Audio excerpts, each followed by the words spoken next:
Hi friends, Sunday special vlog అయితే మీతో share చేసుకుంటున్నానండి. యాక్చువల్లీ నేను ఈ వ్లాగ్ షేర్ చేయడానికి నాకు నైట్ లేట్ అయిపోయింది. పిల్లలకి ముక్కలు ఫ్రై చేసి ఇచ్చి వాళ్ళది ఫుడ్ అంతా ప్రిపరేషన్ చూసుకునేటప్పటికి లేట్ అయిపోయింది. అందుకే ఈరోజు అయితే ఈ వ్లాగ్ మీతో షేర్ చేసుకుంటున్నాను.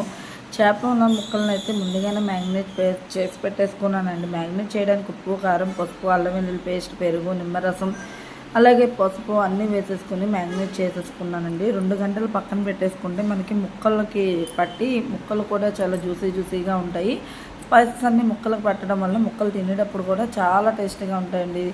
చూస్తున్నారు కదా, ముక్కలను అయితే ఇలా డీప్ ఫ్రై చేసేసుకుంటున్నాను. నేను ఇప్పుడైతే టేస్ట్ చేసి మీకు చెప్తాను ఎలా ఉంది అనేది.